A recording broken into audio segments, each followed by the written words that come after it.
Hi, I'm Jack. This is Master Culadasa. Someone asked me to introduce him not very long ago, so I have absolutely no idea what I'm going to say, except for... I don't either, so... So we'll make it short and sweet. He's a brilliant man. He's a master meditator.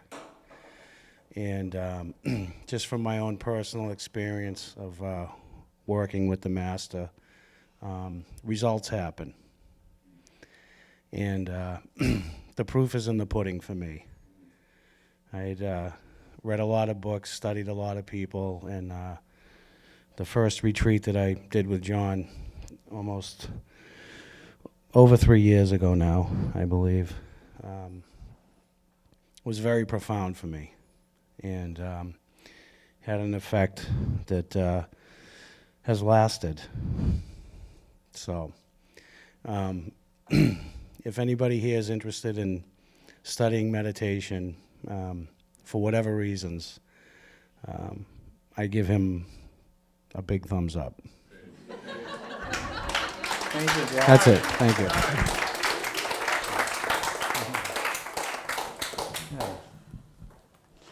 Oh, we're going to be talking about some serious Dharma tonight and tomorrow. The title of this is Engaged Compassion. And, it's interesting, the synchronicities, because I didn't suggest this topic. I fine-tuned the title, but I didn't suggest this topic. It actually came from Jesse and Stacy.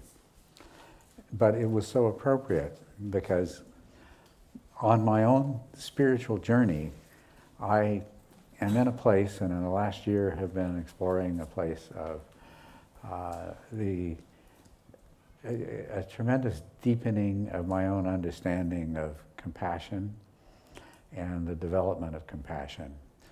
And so it fits in really perfectly with my own journey. It's an aspect of the Dharma that I think that is, it's always acknowledged, but it tends to be glossed over. It doesn't tend to receive the degree of attention that it really deserves. And then very often the attention that it receives is, what's the right word? It's just saying all the same old things that have always been said without getting into it. And what I want to do is get into it more deeply with you, because I've been spending a lot of time getting into it more deeply and exploring it. Just about the time that, well, just to tell you, in my personal spiritual journey, I have many times had the experience of reaching a certain plateau. And the first few times this happened, I thought, okay, now, I've got it all figured out, and I understand what this is all about, and then something would happen, and it would just open me up to an entire new world.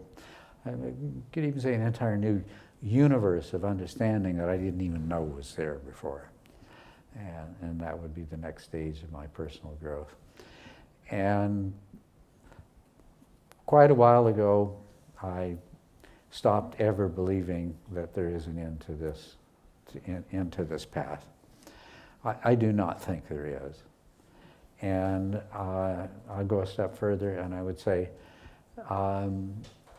it would be quite unfortunate if there was. In some traditions, the path of awakening is described as a four-path model: a stream enterer, and once returner, and non-returner, and arhat. And then there's other models of the bhumis, and of course different schools. Some had 10 bhumis, some have 12 bhumis, some have 16 bhumis, and things like that. But they always have this implication that you're going to get to some place, and then it's all over, and there's nowhere else to go. And I don't think that's true, and I think it's a really good thing, because I think personally will always continue to grow, and as human spirituality in general develops, there will always be further to go. So for me, this exploration of compassion is a door opening to a whole new aspect of the Dharma. Not new, but one that I had no idea of what the depths and significance of it were before. And interestingly enough, once again, these synchronicities, these things that everything, I don't know if this happens in your life, but it seems like things just converge from different directions. There's a number of sociologists and people doing other kinds of social science who have in the last few years been focusing on the question of what is awakening. And so the model for these studies is that they will set some criteria and they will try to identify a number of people who are awakened, who are acknowledged by others to be awakened, or who are acknowledged within a lineage to be awakened, or in some cases who proclaim themselves to be awakened, and extensively study and interview and compare their answers to these questions. And there's some wonderful information that is coming forth from this. And if you have the inclination, I'd invite you to study that. Two particularly well-known people that you have easy access to their information would be Jeffrey Martin and Richard Boyle. But I have received about 4 Ph.D. Dissertations, which are based on doing exactly the same kind of study. So this is a whole area of exploration that's quite wonderful, and I'm glad that it's happening. And there's a lot of validity to it. I mean, just one quick example, because I don't want to spend too much time talking about it, but Jeffrey Martin did this study. He started out with 500 potential candidates, narrowed it down to 50, interviewed them for tremendous periods of time, and then, of course, wrote up what he understood to be what they had said and gave them a chance to answer back. And then he took and he grouped their answers to the various questions in interviews and laid them out.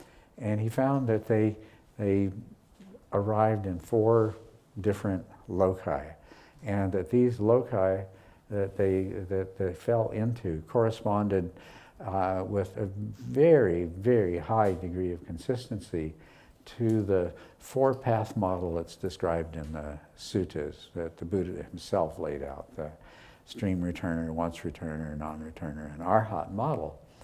This is quite an amazing thing. But he and others have discovered a lot of other things. There's a lot of, what would you call it, traditional beliefs about what enlightenment is, and the various stages of enlightenment. And there's a lot of mythology associated with it. I mean, let's call it what it is. There's a lot of mythology. And their studies have revealed things that don't correspond to the orthodoxy, which is that sometimes people reach the highest stage and they decide they don't like it, and so they intentionally move back to a lesser stage of awakening because they're much more comfortable with it. You know, not something anybody ever teaches you, and not something that you would have expected. The other thing, and I've found this as well, is that you sort of get the picture that, well, first of all, there's one paradigm that is probably the least accurate, and probably the fewest of you would still be adherents of it, is the sudden awakening thing, that you go from being an ordinary worldling to be some fully, completely enlightened being.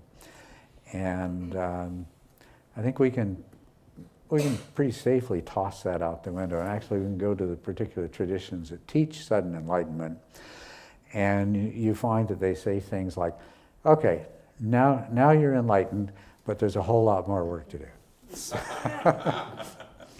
So anyway, the thing, though, that is most relevant to what we're talking about here, that has come up in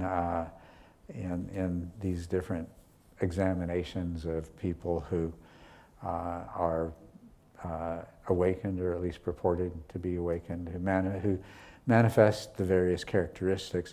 And by the way, we're not just talking about Buddhism and the different schools of Buddhism. You know, they've gone beyond this into Christian mysticism, Sufism, Kabbalah, you know, shamans, many different things, to many different spiritual paths, and to find the most accomplished masters in those paths. And the one thing that's emerged that is totally relevant to what we're talking about here is that the wisdom component and the compassion component are closely linked, but they are not the same thing. They found people who had very high degrees of wisdom, but didn't have that much compassion, and vice versa. They found people with a lot of compassion, but not very much wisdom. And this, of course, this fit exactly with the experience that I was having, and you know, I found myself launched into this involuntarily. You know, I didn't decide that I was going to explore the realm of compassion. It's something that rose up, and all I could do was ride the wave of it.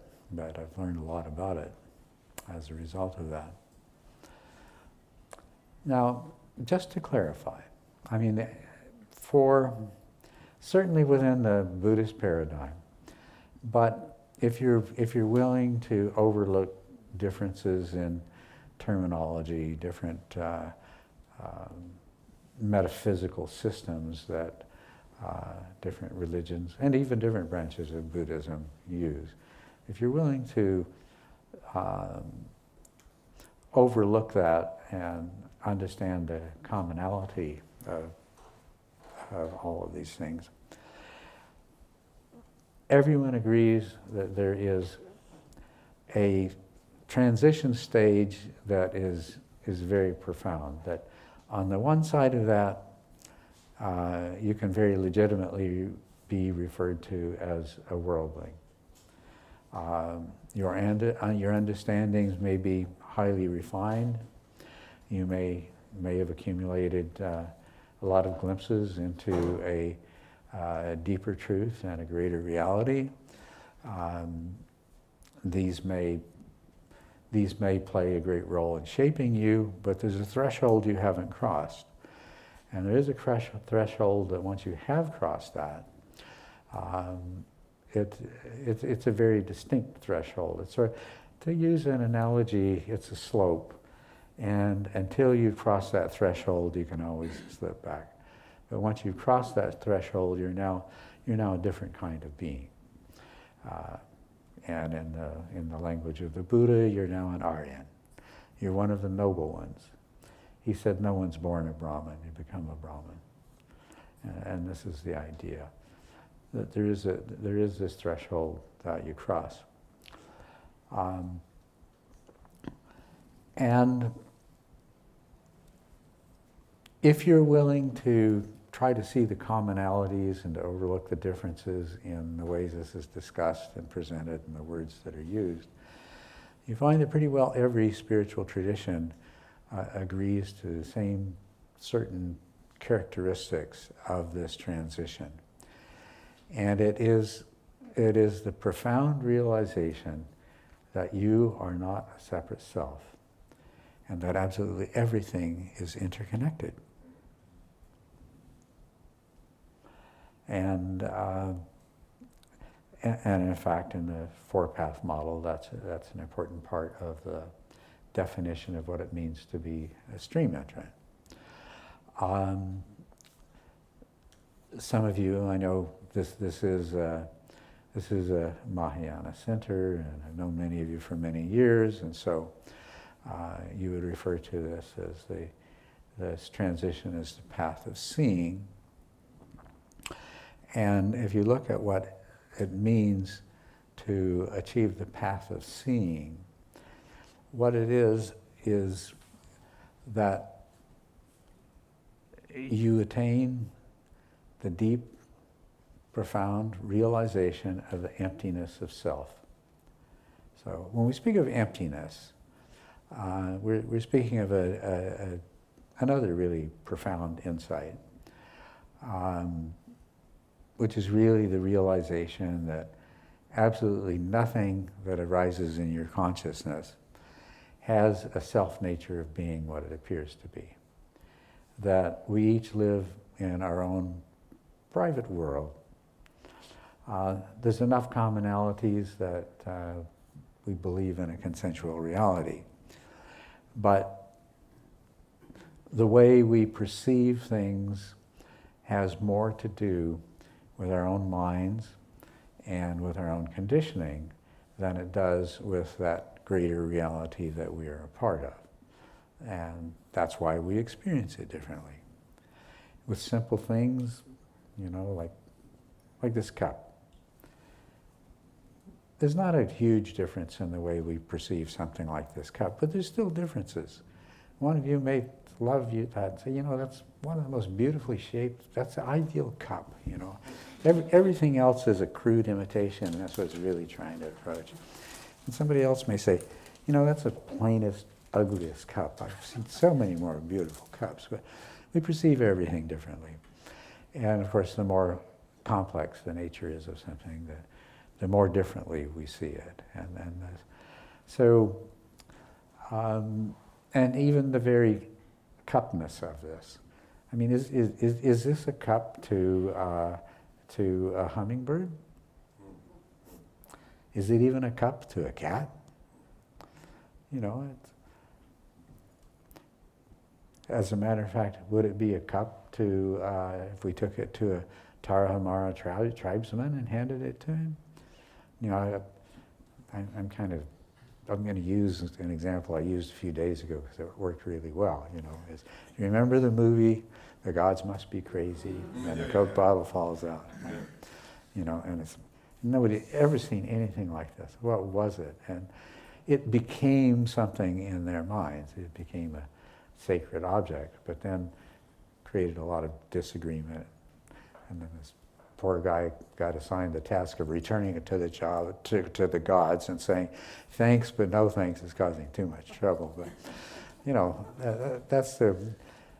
it's certainly, to any of us, it was a Coke bottle, but to those people who'd never seen it before, it was something totally different. So this is what emptiness is about. Emptiness means that, an aspect of emptiness that overlaps with impermanence is that there are no things. There absolutely are no things. Impermanence tells us there is only process. There's only process.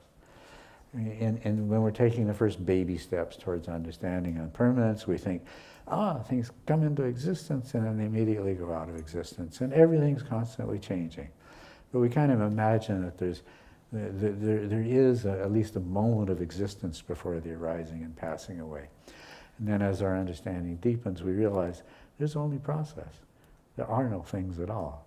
Not for the tiniest microsecond you can imagine. Not for the Planck moment of time does something exist in a state of thingness. And so where does all this thingness come from? It's a projection of our mind. And so all things are empty. Not only do they not have a self-nature of being what we think they are, a set of characteristics and attributes that we attach to them, but their very thingness is an illusion. And so you can realize the emptiness of everything in the world and still cling to the belief that there's a self.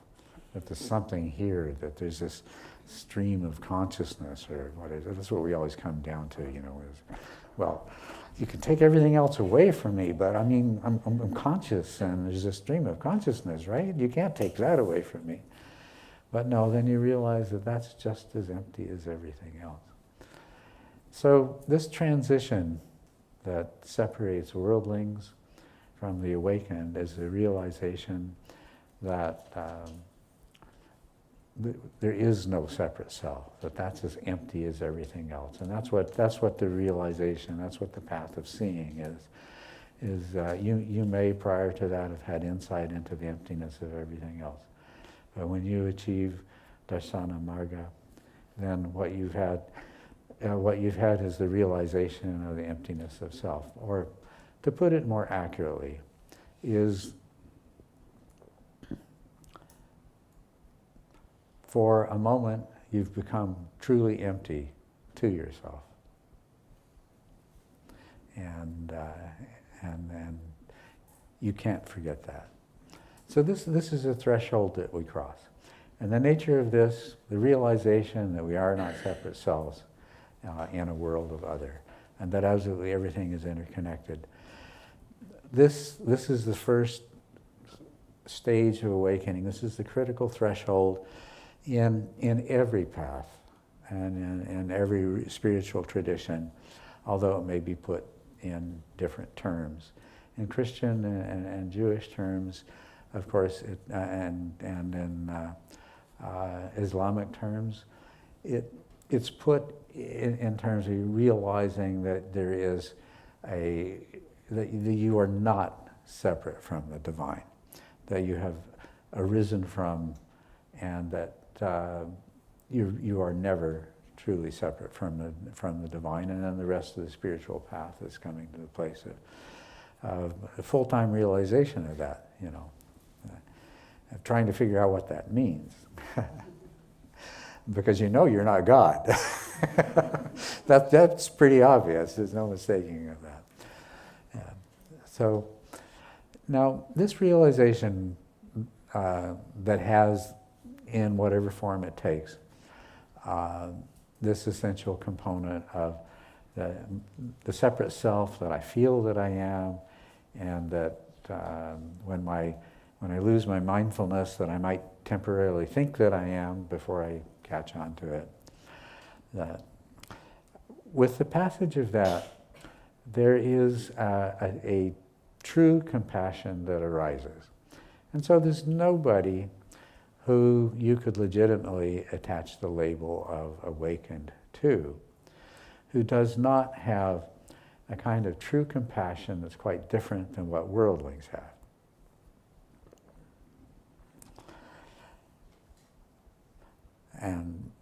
But the thing that I realized, and the thing that has become apparent in these studies that I described to you, is that that's only the beginning. That's only the beginning. And compassion is something that needs further cultivation and development.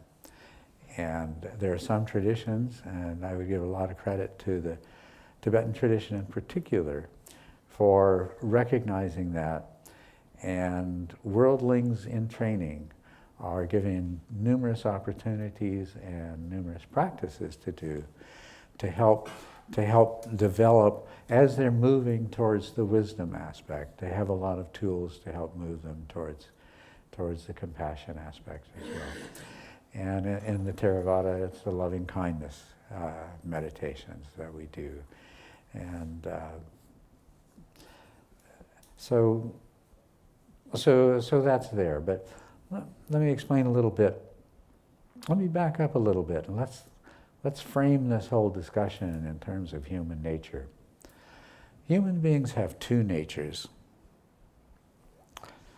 and these exist side by side, and they interact with each other. And in different people, one aspect of human nature will get emphasized much more strongly than others. But these two natures are what make us what we are. They're part of what make us so unique if we look around and compare ourselves to all the other beings on this planet. One of those natures is selfishness.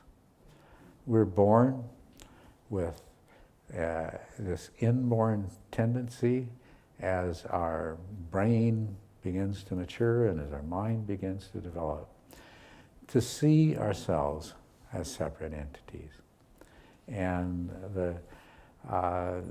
there's this, even prior to that becoming a conscious, cognitive belief in selfhood, there is a sense of selfness and separateness that is much more subtle and much more deeply ingrained in it. So we start out with that, and as soon as we're old enough to communicate with other people, that gets further developed.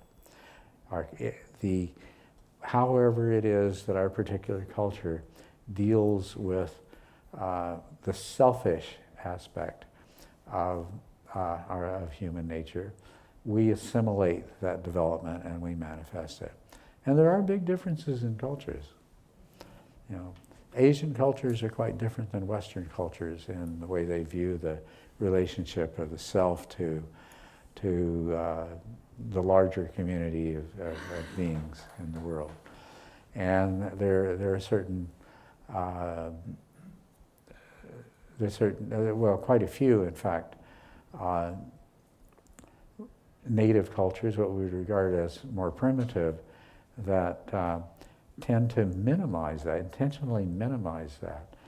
I lived in Canada for quite a while and had exposure to the Northwest coastal Indian tribes, and you've heard of the potlatch. And what happens in the potlatch is anybody who's been successful in accumulating a lot of stuff holds a big party and gives it all away. Right? And this is an extremely important part of their culture. And for anybody to get too involved with accumulation in a selfish way, their society, their culture, brings a pressure to bear on them to instead to act in a selfless way and give away everything, you know. So there's different ways that this is dealt with, but certainly in the West, the idea of individuality and therefore the selfish component of our intuitive behaviors is particularly strongly culturally developed. And I suppose capitalism is perhaps the most overt manifestation of that on a large scale that you could point to. But it's there in all of us all of the time. But the other side of our nature is we're born with a tendency towards altruism as well. We're born with a tendency for selflessness. And these two exist in us side by side. And the reason that we evolved to have these two tendencies side by side is the explanation for how we've come to be what we are, and how we've achieved the level of what, from the point of view of biology, would be regarded as reproductive success. You know, we've been extremely successful in filling just about every habitable environment, the adaptations to the most hostile environments, and the growth of human populations and cultures in all of these different environments. This success has come about not because of our selfish nature and not because of our selfless nature, but because we have both of these. But few people truly recognize or fully appreciate the altruistic side of human nature. And it's an odd thing because it probably has more to do with the quality of our lives than selfishness ever could. You know, look at animals in the wild, and very few of them exhibit the degree of cooperativity that human beings do. You could not even begin to approach the lifestyle that you live on your own. I mean, think about it. Everything, absolutely everything that we take for granted, and look at these huge cities, and transportation systems, and the technologies, and everything that we enjoy. This is the result of cooperativity. It has been driven by competition. And selfishness has played a role in the development of these things as well. But we do have these two sides to our human nature. And compassion is all about the altruistic side of human nature.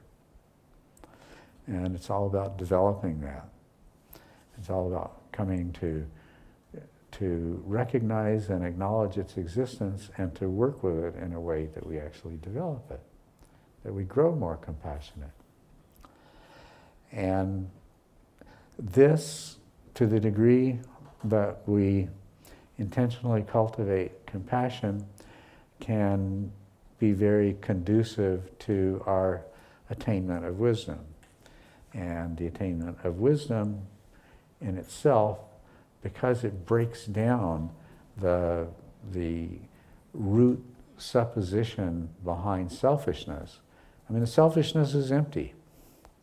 Selfishness is completely empty. It's a mind-generated illusion that we dwell in. But our minds are designed to create that delusion, and it serves a purpose and it works. But nevertheless, it's a delusion. When we see past that delusion, then it opens us up to the more altruistic side of our nature. And that's why compassion always rises together with awakening. But it doesn't automatically mean that that side of our nature, which is constantly manifesting but never recognized and acknowledged, is fully developed. It needs to be much more fully developed than that. So now this was billed as an interactive teaching. So now we're going to get into the interactive part. So we could never become compassionate, truly compassionate, if it wasn't already a part of our nature. And it is. So I want us to explore that. And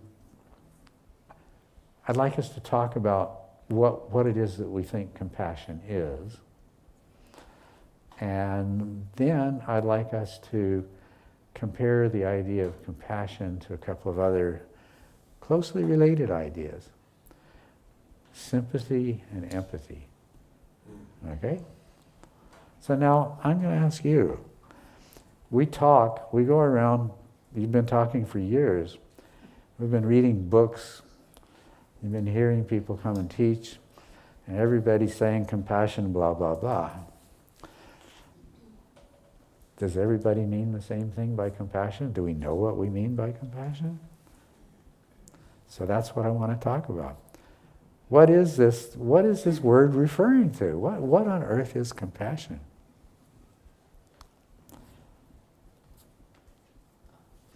For me, compassion seems to be related to a sense of connectivity with somebody else.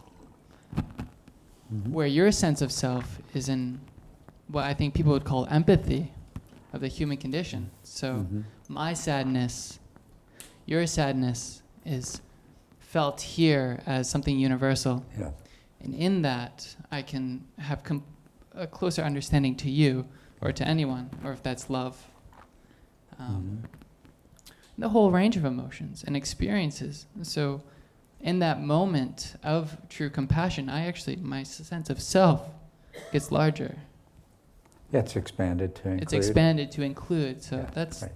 that's my feeling and thoughts on compassion.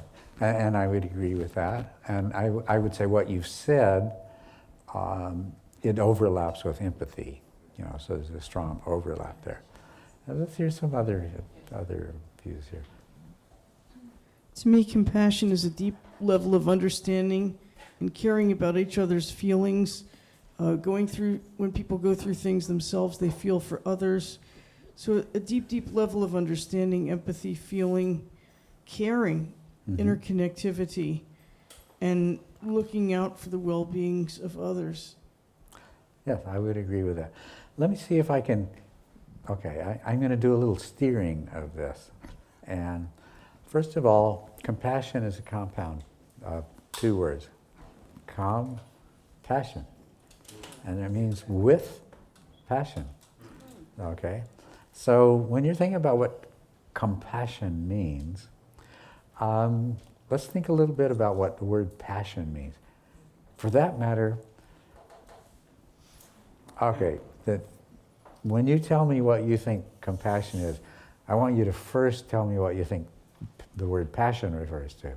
And here, I'll help you out a little bit. Okay. Comes from the old Latin root pati, the same root that gives rise to pathos and pathology. And in fact, we refer to the passion of Christ, right? And the suffering of Christ. And pati means suffering. So if we were to go to the root and say compassion means shared suffering. Shared suffering, okay? But right away we know that there's something wrong with that, okay? Because we know that's not compassion. Well, let's go back to the word passion again. So it's rooted in a Latin word that means suffering, but it has another meaning that you're all very, very familiar with. To have passion for something, right? Love. It means there's an energy associated with that, and it's not all pain and suffering either, right? Enthusiasm. Yeah, it's enthusiasm. It's action. It's energy, right? You have a passion for something. Joseph Campbell said, "Find your passion." Right? Find your bliss. Find your bliss. And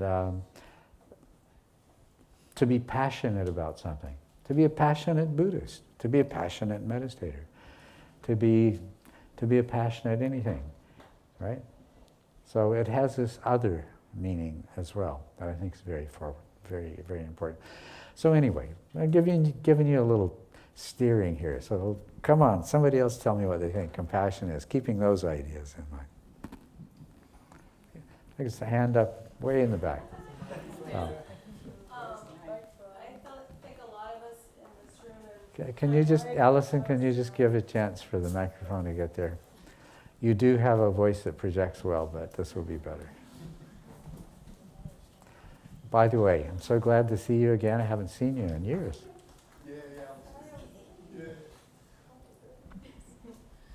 Hi, everyone.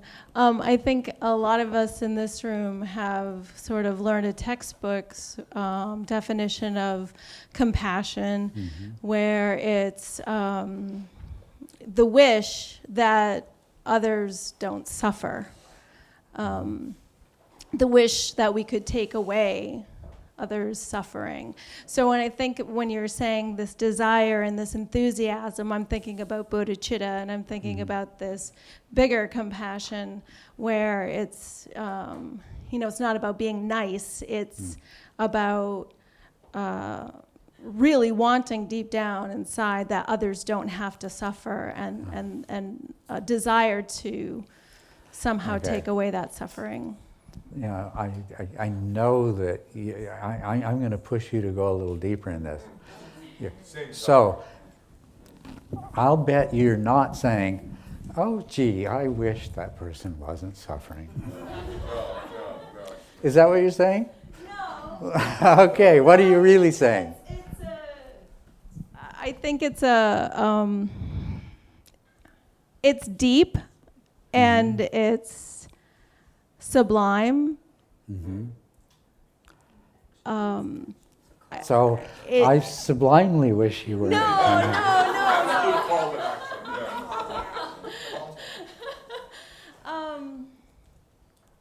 Doesn't have a component of, I've got to do Well, something. yeah, there's an urgency. That's what I'm saying. Yeah, the desire, the bodhicitta, yeah. the desire that I want to do whatever it takes That's to get myself out of And suffering there you've so gone, that I can and help you've used others. that word desire that we always thought was, desire's just Yeah, bad right. stuff, right? But it's not in this case, is it? Right, a When good this desire. drive comes up, when this desire comes up, you know, if I can relieve your compassion, if I can do something, let me do something about it. Right. Yeah. Exactly. Yeah. So I think compassion involves finding oneness, because without finding oneness, you can't really communicate to the other and hear what the other's really saying, or feel what the other's saying, or have the exchange of energy. Or know what they really need, how to help them, right? If you don't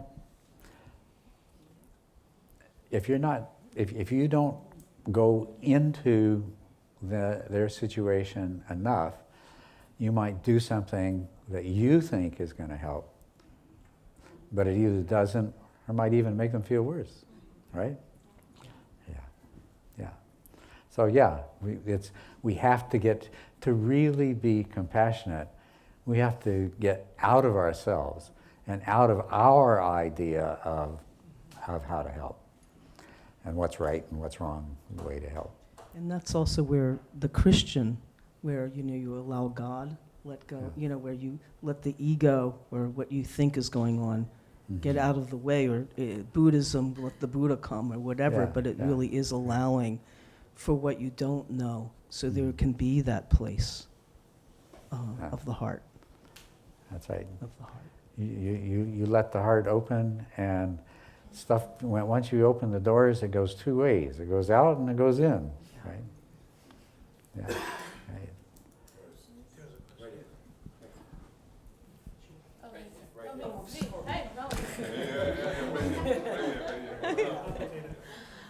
Well, that you spoke to what I was initially going to say. A wonderful teacher taught me that when you break down compassion, passion, suffering, and from my own suffering, I feel so much understanding has been built within my heart, and it instigates deep empathy for all beings, for all the suffering, the pain. Yeah. It's not my pain, it's the pain, like the suffering. And oftentimes, maybe we don't have the ability to remove the suffering, but by having someone sit with you in the pain, you don't resist the pain as much, and the suffering is lessened deeply. And again, the oneness, all these answers come together. You find oneness and understanding and empathy, and then together we can create action. Yes. Yeah. Yes, and I'll offer an example of that. Maybe as we go around, we could start reinforcing our descriptions with examples. But suppose somebody is suffering in a way, and there's nothing within our power to actually take that suffering away. This may be somebody in terminal stages of a disease, and the suffering they're experiencing may be emotional and psychological as well as physical. The morphine drip can help the physical and take some of the edge off the psychological, but it's still there. But there's this thing that we can do. If compassion means doing something more than doing something, yet you can't do anything, if you sit there and empathize with them, and that's what empathy means. really. Empathy means that you're feeling what they're feeling, and you share it with them, and it allows them to bear their suffering more easily. So how about that? We've just discovered that not only are empathy and compassion connected to each other, but empathy can be a way of manifesting compassion. It's one of the things that we can empathize, and empathizing is one of the things that we can do as a act of compassion. Yeah. So, it means to suffer with.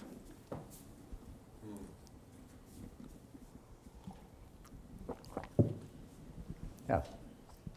I think, I'm kind of passionate about this topic, and it's changed good, its meaning over time for me. And for me, passion, the word passion alone, it cuts through the layers that keep us separate, all those sort of contrived ideas of who we are. When we're passionate about something, it opens us in a different way. And sometimes that can be a hurtful way. But in compassion... But Trump has a lot of passion. Yes, yes, but in compassion,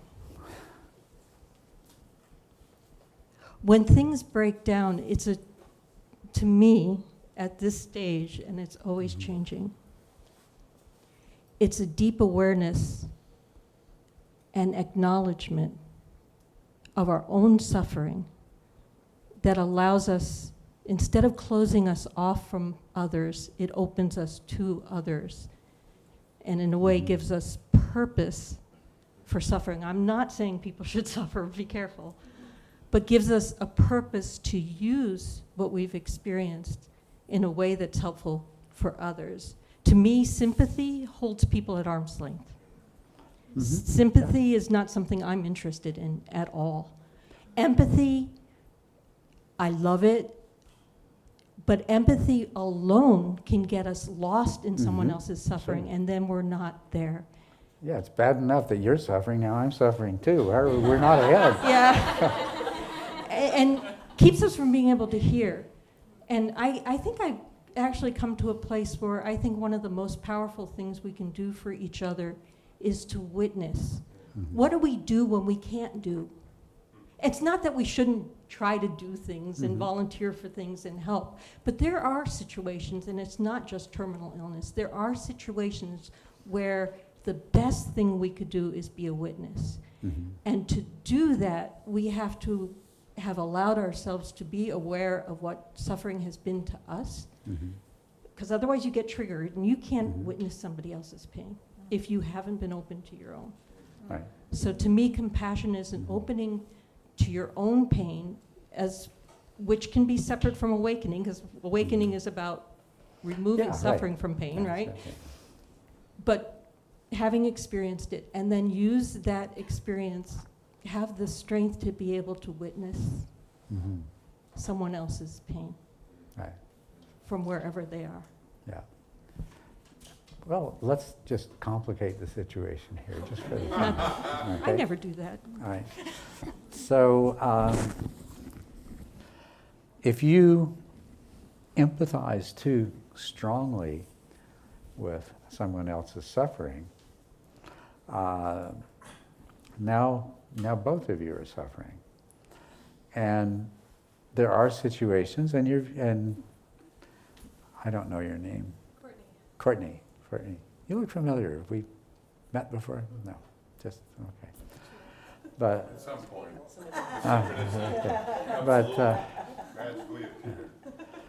but empathy can be a way of helping others, but empathy gets out of control, and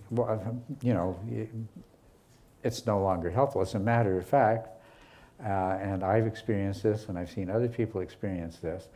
They're sick in their hospital, they're in the pain, or they're whatever it is, and everybody comes in and they're feeling so much, and they say, this is terrible. I feel so much worse because these people come in and it makes these other people feel bad. I'd rather they stayed away and went and did something happy, you know. I mean, I can deal with my own suffering. I don't need to be the cause of other people's suffering. So empathy can be a problem. Empathy can cloud your mind. Empathy can blind you to more productive things that you can do. And let's not throw sympathy out the window. And you're correct about sympathy. Now, if you wanted to go to a dictionary and look up what sympathy is, essentially sympathy is where you're not feeling the other's pain, but you are saying, gee, you know, it's really unfortunate that you're recognizing it is really unfortunate that this person has that. And sympathy, yeah, it does have that arm's length quality to it. Feeling sorry for someone with sympathy. Yeah, you can feel sorry for someone. And of course, feeling sorry for someone can lead to compassion. There's nothing about sympathy that precludes compassion. And what do we say about people that have achieved the highest levels of awakening? What do we say about their suffering? Do they suffer? No, I mean, that's the whole point. The Buddha promised a path to the end of suffering. And so then how could you say somebody who's highly awakened is compassionate if it requires that they feel the suffering of the other person? You can't, right? But an awakened being understands the suffering. They know what it's like for the person to suffer. And so they're still capable of a high level of compassion. You don't have to empathize in order to be compassionate. And as a matter of fact, you do have to keep your empathy, you have to moderate your empathy for your compassion to truly be valuable and effective. That got some hands up. Okay. Well, you just brought up, I did look up that word compassion not too long ago. Mm-hmm. Oh yeah, there it is. Okay. But you just mentioned levels of compassion, which I think is really important. But the definition I found was to recognize the suffering in another, make sure they're really suffering, because maybe they're having a good time, I don't know. But and the wish to alleviate that suffering. So yes, that's kind of obvious, I guess. But I always really did not like that Bob Dylan song, I Pity the Poor Immigrant. And that word pity is sticks in my mind. And a nice definition I saw of distinguishing between compassion and pity is when you come at somebody with fear.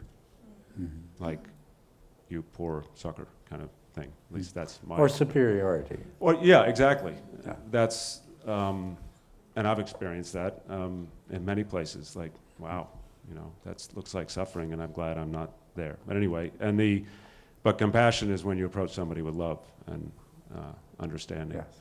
And even if you don't understand it, at least. So, I mean, for me, it is really site-specific and levels. And I remember reading Pema Chodron, and she talked about how she was helping one of her students, and she was like rocking, like she really got this gal to like get all rocked up, and I'm going to meditate and be a good Buddha, and then she gets the next person, and she kind of tries to use the same shtick on her, and it goes completely flat. And she just kind of had this realization that there's no pat answer for everybody, and so it really takes, I guess, a lot of wisdom, or certainly a lot of awareness around what we're dealing with if we're actually trying to help somebody. And you've already pointed out how we think we might be helping, and actually we might be hindering. Is like, get the hell away from me kind of thing. And so yeah, I try not to, when I try to practice this, I try to be grounded, and if I don't think I've got the goods to give them, I just don't. I mean, a lot of times it can just be listening, and that's huge, or holding a hand, which has all kinds of physiological things, but it's a great subject. It's good stuff. Well, can I kind of sum up where one of the places that we've got to, we've touched on a lot of different things, but what makes it compassion is that there is the desire, the wish, the compulsion to do something, whether or not it's possible to do anything. It's only compassion when it comes with this, it has this drive, yes, this compulsion, this motivation. It moves us. And that makes it different than empathy and sympathy. And sympathy and empathy are really important and closely related. But what separates passion from everything, compassion from everything else, is the passion component. It is the move to action. And of course you have to deal with your compassion if you can't do anything. If there's absolutely nothing at all you can do, then you're going to have to deal with this compulsion, this drive, this will to act, this need to make a difference. And that's where the wisdom comes in. Yes, excellent conversation. I'm really enjoying this.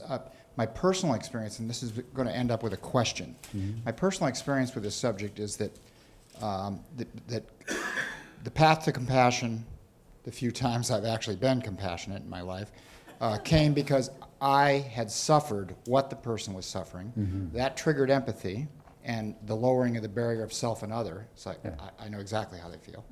But that's empathy. Mm-hmm. And when it's an individual, I don't feel what I often feel when I look at the suffering of the world, which is, I can't do anything about that. I've got to step away from this. It's almost like I've become, cold toward it. I turn the page because it's so painful and there's no action that can occur, and I'm feeling the compulsion to action. So I get all that. The action can occur especially when it's on human scale. It's another person in my life. It's presented to me. I can do something about that. But what I've experienced also is that so much of the suffering that I've experienced and that I'm seeing in someone else that I'm empathizing with is self-inflicted. And if I stay centered in the empathy, I become enabling for them to continue that. I have to be wise. So for me, the component of detached wisdom, the empathy triggers the call to action, but the action should be, in my mind, in my own experience, I'm not skillful about what I do unless it's tempered with wisdom. That's my experience with this. That's very good. I'm so glad you said that, because compassion, we have to develop the compassion muscle, but we have to develop compassion as a skill too. And compassionate can lead to very unskillful behavior, like anything else. Everything can, and we make mistakes and we have to learn from them. But we don't run away from compassion because we make a mistake, right? We learn from it, and we learn to be more effectively compassionate. Yes. I think that you just said that compassion doesn't necessitate empathy, but so I'm having a hard time with that. How do you have this drive to act, unless you really feel what, let's say, someone else is feeling? So did you say that a minute ago? I said that it is not necessary for an act of compassion. But it is necessary that you know the nature of the suffering. You don't need to enter into the empathic state where you're feeling the suffering, but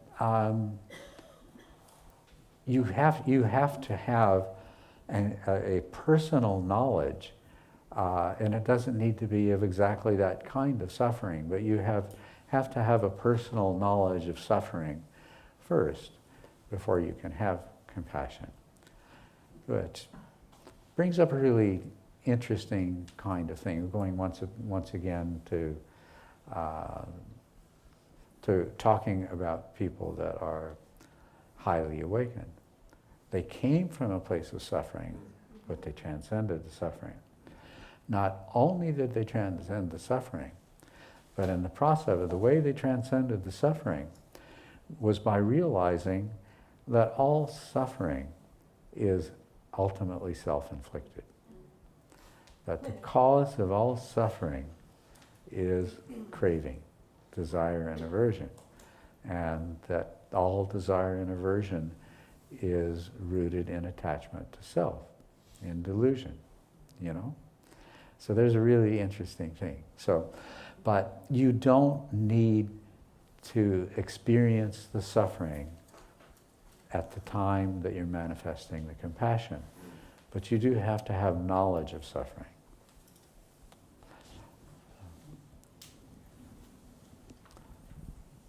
I just thought that for me, compassion is when you're pushing your own boundaries. You want to do something, and it's really hard for you to, want to do it, but you're going overboard, you're going something beyond your capabilities even. When you have compassion, and you're doing, that's the action. Well, And Elizabeth, I sympathy agree and with you. empathy that are mostly feelings. it's a really important thing that we push our boundaries. But when we're talking about compassion, every act of compassion doesn't require that you push your boundaries. It requires that you engage full-heartedly in the particular situation. But you may not need to push your own boundaries in that particular situation. Yeah, sometimes, but sometimes you're going above and beyond. I mean, If you want to grow internally, you have to go. You have to push your boundaries to grow. It's the only way that you can grow. It's the only way that we do grow. But I'm just pointing out the difference, and I agree with you totally. And that's we're going to, the title of this is engaged compassion. We're focusing on the compassion part, but to be engaged involves pushing the boundaries, and so we're going to get to that. But just speaking of compassion itself, we can be compassionate without necessarily pushing our own boundaries. Yeah, just to add to the discussion, compassion for me seems to be adding an element of acceptance of things as the way they are now, to maybe allow someone to come out of victim consciousness or whatever. And it's sort of like the wise application of empathy and just the willingness to help. Yes. But that movement towards acceptance and having that strength to say really things are okay and allow that person to process whatever it is. And just, even in the world, like it's dreadful some of the things that happen out there, but having compassion just even for the world itself and allowing that acceptance within yourself is I think, beneficial as well. Well, I agree with you totally. If we go beyond just talking about what compassion is, to how do we maximize our compassion, and how do we make our compassion maximally effective? Compassion requires to be combined with wisdom and with equanimity. And wisdom and equanimity share the same aspect of radical acceptance. Until the more completely and the more totally that you can surrender to what is, the more empowered you are to fulfill that urge that compassion gives rise to. Right? To the degree that you're in resistance to what is, you've lost some of your power and you've lost your clarity and so forth. So to maximize your compassion, you've got to have that equanimity and you've got to have that total acceptance. You've got to let go of the resistance. And now you can bring all of the full power of your being into whatever it is that you can do as an act of compassion, make it maximize its effectiveness. But that's something we have to learn. And yes. Yes, you do. That's absolutely, what you just pinned was absolutely beautiful. Because on the surface, you would think that you could be led to a situation, if you have equanimity, you could have led to a situation that I can't do anything. What good is me doing anything? So, which would typically generate non-doing, you know, backing off. Yeah. But what you pinned was total engagement. Total engagement. And empowering. And that's an aspect that I get glimpses of every now and then, and the only thing I can say is, wow. You know, it's just absolutely gorgeous.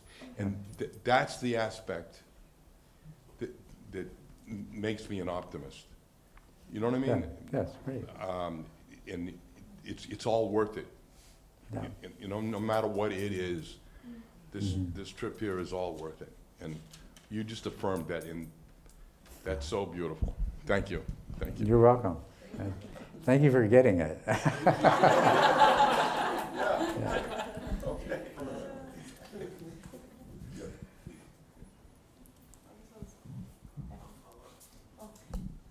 I struggled so much with that drive for compassion that I wrote a little memo on my arm. Equanimity. I wrote it like 4 years ago. I had just got it tattooed on my arm. It was so funny. I didn't even really explore the concept too deeply before getting it written. But you know, you have to take care of this heart, and before or in the same amount of time, or while you're taking care of other people, or while you're empathizing with the world and having compassion for the self and keeping the body healthy, and you know, the balance and the wisdom. Yes. And far too often, people look and they're overwhelmed, and it's too much. I can't do anything, and they give up.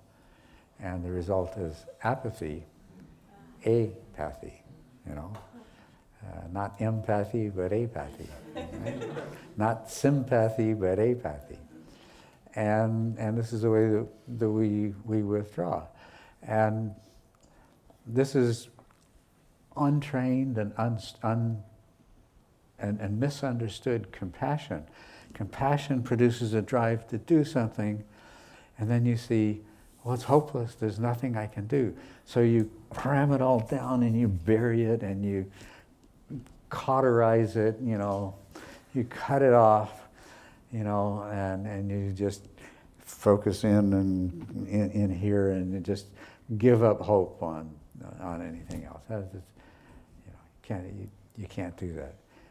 To have the heart wide open, you have to have equanimity, right?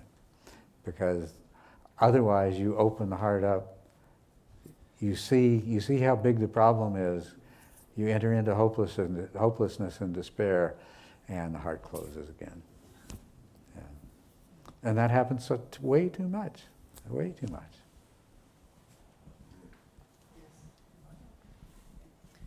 So one expression I heard from Sharon Salzberg that really stuck with me is compassion as the quivering of the heart in response to suffering. That was one thing that it really resonates with what you're saying. Yeah. Not getting immersed in it, and it doesn't rule out a little equanimous distance. But the other thing that's striking me is about the word suffering. You know, it's such a heavy word in English, and there's suffering that's really much closer to home. You know, there's the person that cuts you off in traffic, and you're suffering, and you know, people don't behave that way unless they're suffering in some. That's exactly right. And you know, and as I say, suffering, it's a strong word, but unless they're somehow not at ease, and you're not at ease in your life. And so I think there's many opportunities for just in ordinary encounters for, you know, kind of seeing that unsatisfactoriness and kind of allowing yourself to resonate with it or quiver with it, but have the reaction of compassion rather than irritation. Yes. You know, we've learned a bit in the last while about how the human mind and the human brain works. And everybody heard of mirror neurons? I imagine. So this is one of these things that has really captured the popular imagination, and rightly so. To discover that anytime you observe anyone else doing something, anytime you really observe, that the same neural circuits that would be involved in your doing that thing are activated. And these are called mirror neurons. And it was first discovered in terms of physical activities. And I think one of its earliest applications is high performance athletes watch videotapes of their very best performance. And that has as much effect as them repeating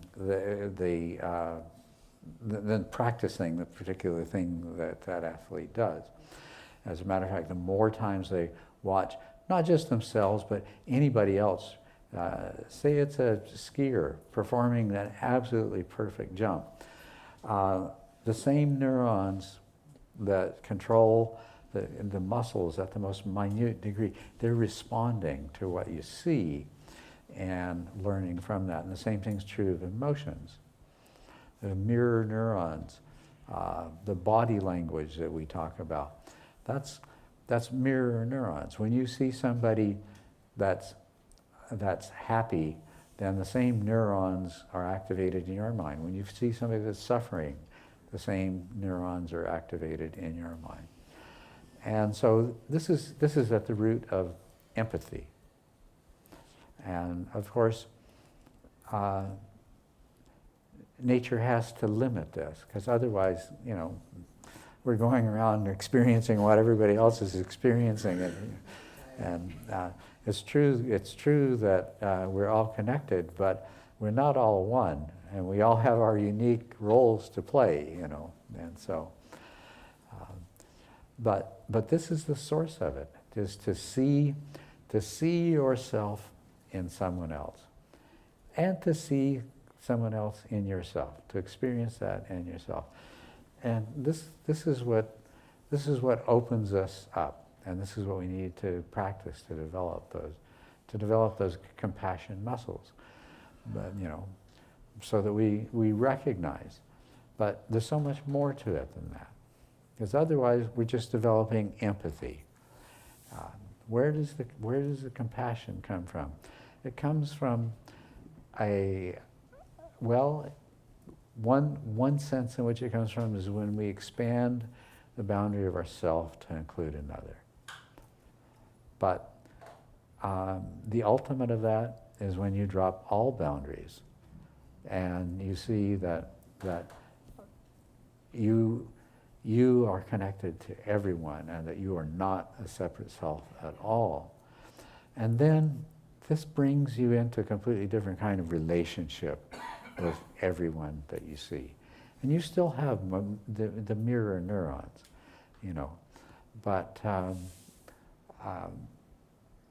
you don't have to, you can learn to relate the suffering of others to your own suffering, and you can acquire a deep power of empathy, but it's a kind of empathy that need not drag you into the same degree of suffering that it is that you're feeling this urge to do something about. But it's the trigger for the urge. It's because you're having an inward experience of that experience, of that pain. If I was experiencing that pain, I would want that pain to stop, right? And so now you are going to take an action to ease the pain of someone else as if it were your own pain. And this is how we develop, is that as if becomes the really important part. We can we can come into a place of shared being without the shared misery. And it's very important that we learn to do that. Right? And we started talking about how you develop the compassion muscle, and we make use of both empathy and sympathy to do that. And we need to. Because if we too much empathy, and it's not going to work. And we go too far on the sympathy side, we're just a little bit too aloof and we're in danger of becoming apathetic. So we've got to go through a process of learning how to be effectively compassionate.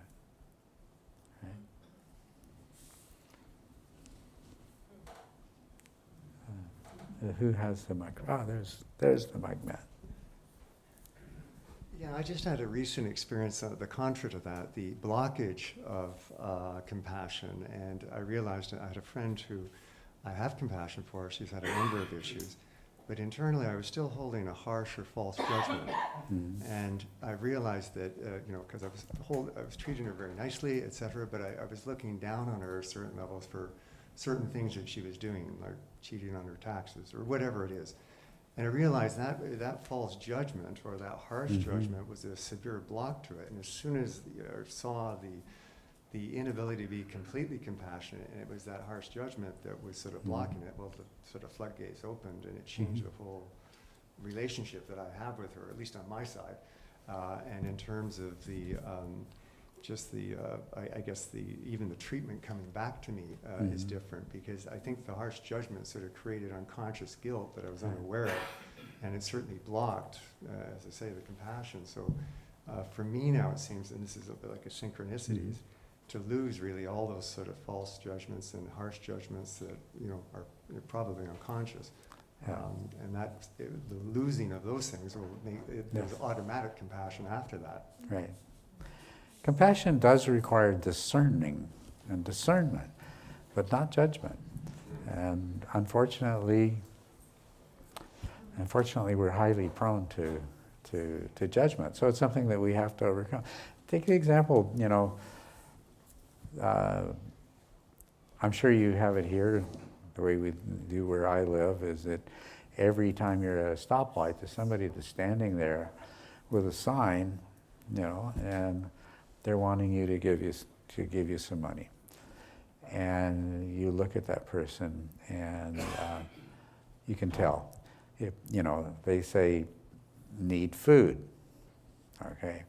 And you look at them and you say, that's an alcoholic. If I give them some money, they're going to go buy some cheap wine or some Listerine to drink or some beer, or they're going to go find some alcohol, depending on how much money you give them. And how do you react to that? It's really easy to bring judgment into it, isn't it? It's say, well, it's your own fault. You should stop drinking. Are you being compassionate? Are you being wise?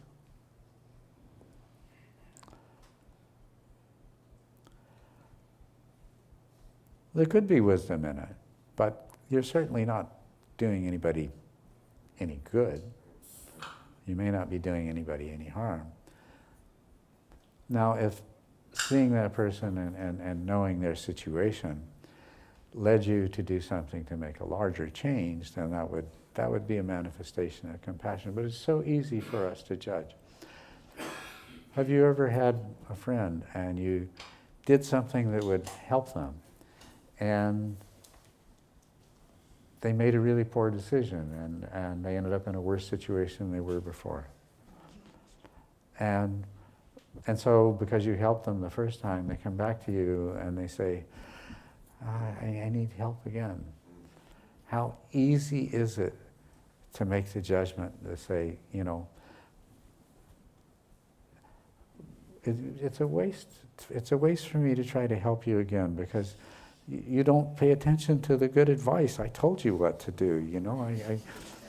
I gave you the money to solve whatever the problem was, and you went and did something else, and judgment comes into this so very, very easy. And we've got to watch out for that. I would suggest to you, just using these kinds of examples, that when that happens to you, you bring a whole lot of mindfulness to the situation. And I mean, you're looking at yourself, and you're looking at your own reactions. And you say, where is my reaction coming from? And is my reaction consistent with what the values that I hold and the kind of person that I want to be and the spiritual path that I'm on? Is my action consistent with that? Is my action consistent with the outcome that I would like to see from this particular situation? Now you're in a much better position to make a decision about whether to do or whether not to do, or more importantly, whether to do something different, right? But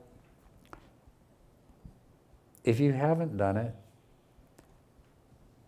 give $1 to somebody that you know is going to go and buy a drink, okay? And remind yourself, here's the radical acceptance. This is the situation that exists. If he doesn't get a drink, in the next few hours, he's going to start experiencing DTs. I don't know if you know, but that withdrawal from alcohol is even worse than from heroin and other drugs. It's a terrible, terrible thing. So, if you think of it in those terms, that yes, he's going to go and buy a drink, and it's going to spare him for a few hours the effects of DTs, and delirium tremens. And then see where your compassion is and see where your judgment is. And so I'm not suggesting that we should all go out and support alcoholics and spare them the DT. Although I can tell you a story about a program that somebody's doing that this comes into the category of doing something else. You either do something or do nothing. But I'm saying, see if you can overcome your own judgment, and see if you can deliberately help somebody who is responsible for their own suffering, but nevertheless, they're in a situation where their suffering is real. And there is something that you can do to ease it, and see how you feel about it afterwards. I'll tell you how you're going to feel about it. You're going to feel good about it. And you're going to be surprised that you feel good about it. Hi. There's a stance that's used in anthropology sometimes. It's called the participant observer. Mm-hmm. And I think that if we participate too much, we become either bleeding hearts or part of the problem. And if we're too much of an observer, a cold fish. Yes. So I wrote a little poem about this. Neither bleeding heart nor cold fish, combining both a pious wish. So you have both impulses within you of the bleeding heart and the cold fish, but you have an imaginary line that you tow.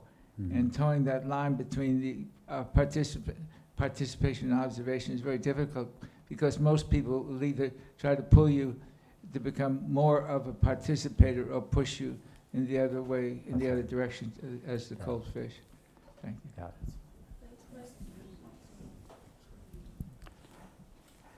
Yeah. And we can talk about all the many forms that compassion can take too. But here's one, is that I've been listening to these teachers and studying the Dharma, and I know that everybody's suffering comes from inside. Nobody's suffering comes from outside. And that anything that I do externally to try to relieve the suffering of someone else It's just, it just keeps the wheel of samsara turning, right? They're going to have a little bit of joy and happiness, and then they're going to have some pain and suffering, and everybody's playing in the big casino, somehow believing that somehow we're going to come out with more joy and happiness than pain and suffering, even though we know the odds are stacked against us, Even though not only are they stacked against us, but with every year that passes, the odds get stacked even more against us. But we keep playing the game, right? And so you look at this and you say, okay, this whole samsara thing, you're not going to trick me. You're not going to suck me into that. Because I learned and my teachers told me that everybody's suffering comes from inside. So I'm going to sit here and be enlightened, and then I'll go out and teach them to be enlightened, and then they won't suffer anymore. That's a pretty wonderful idea. It's a really good thing to do. I'm totally in favor of it. I endorse it 100%.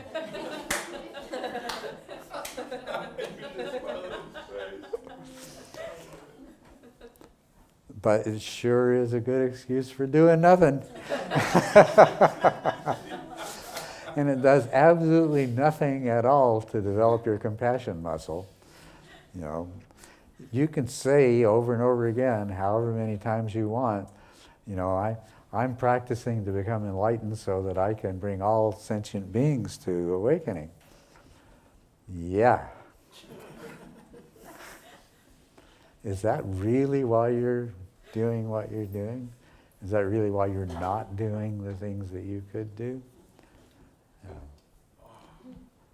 So we got to look at all the different ways, all the different forms that our compassion can take.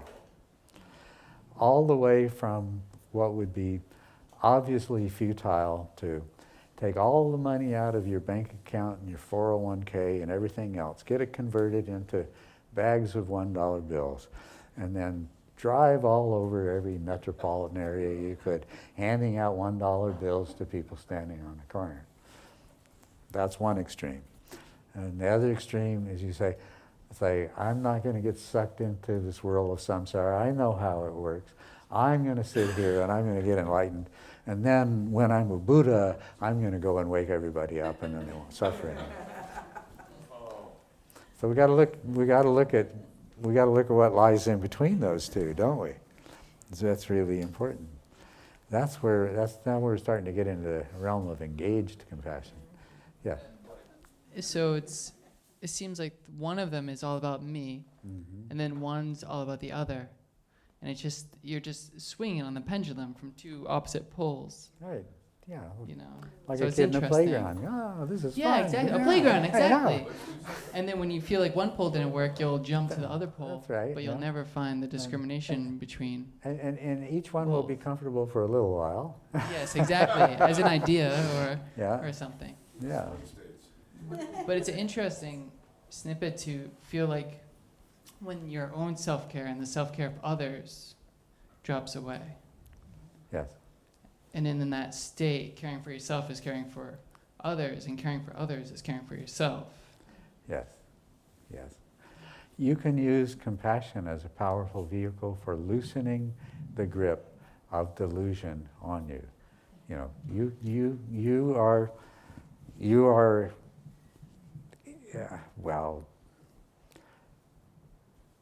this is what we call grasping and clinging to the self. And every time you practice a true act of generosity, and every time you practice true compassion, you're loosening the grip of that delusion. And you're moving in the direction of awakening and nirvana. And every time that you succumb to the temptation to take the easy route and not stretch yourself a little bit, what you do, who is it that's doing that? Who are you serving? You're serving the notion of me. You're reinforcing the grip of this self on you.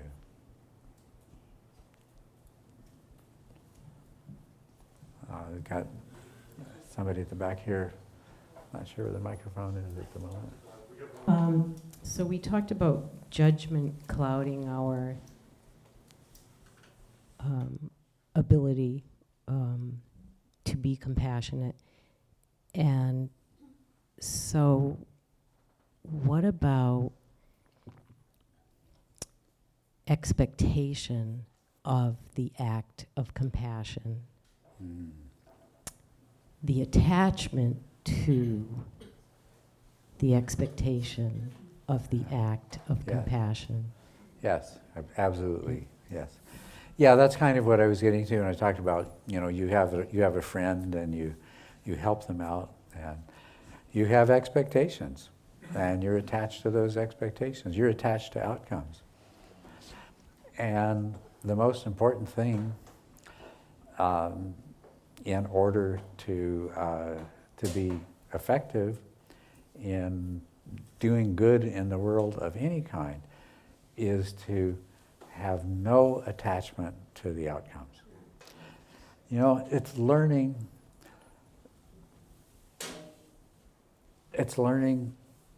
total radical acceptance of what is.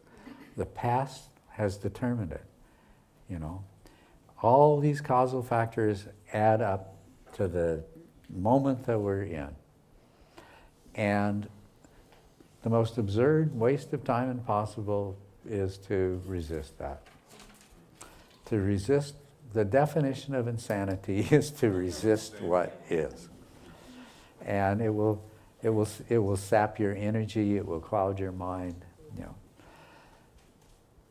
The future is as yet undetermined. It is in this moment that the choices become available to you. And it's in a series of present moments that you develop the mindfulness and the other mental skills that allow you to make the maximum use of this particular moment, to have the greatest effectiveness. And that's why we practice. That's why we practice. So this particular moment. Now, you totally accept the way things are, and you have a vision that the future could be better if something has changed. And so you institute that change. You do what you can to institute that change. Then that future moment becomes the new present. And that new present may not fulfill your expectations. It may not turn out the way you expected it to at all. You've got to treat it exactly the way you did before. It's now, you have to totally accept it the way it is. And to not accept what is in this new present moment is just as insane as it would have been in the last. So you've got to try to preserve your sanity moment by moment.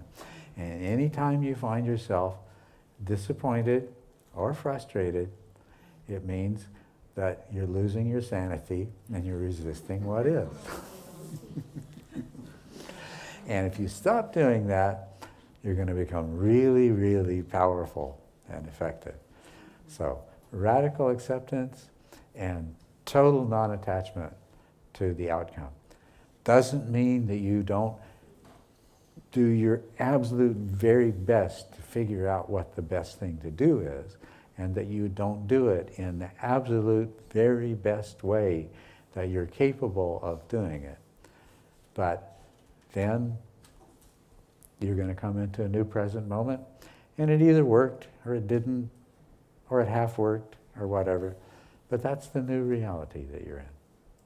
And that's the new reality that you're going to move forward from. So we have to learn this in order to be compassionate. With no resentment. With no resentment. That's no right. prejudgment. No prejudgment. No taintings now you. That's right. That's beautiful. Yeah. We're reborn in every instant. And so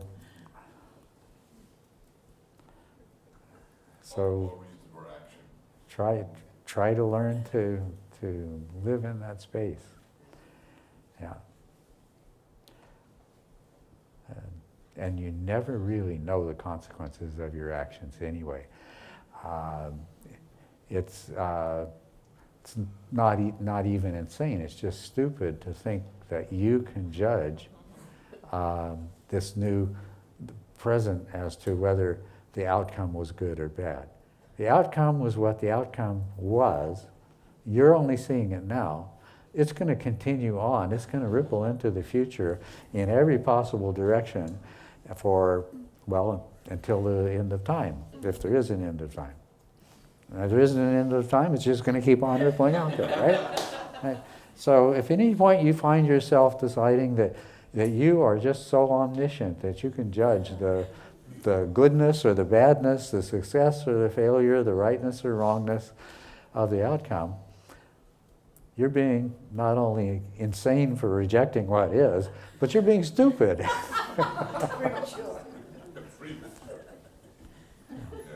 Yeah. It reminds me of a thing about time where they say yesterday was history, tomorrow is a mystery. Yeah. Today's a gift, and that's why it's called the present. Yes. And I remembered one time seeing a quote that said, today is the tomorrow that you worried about yesterday. Yeah, that's absolutely right. Yeah. And not only that, today is the first day of the rest of your life. Right. This very minute is the first moment of the rest of your life.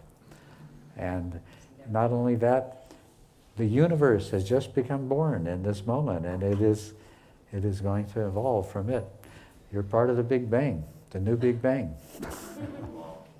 So, anyway, let's take a break.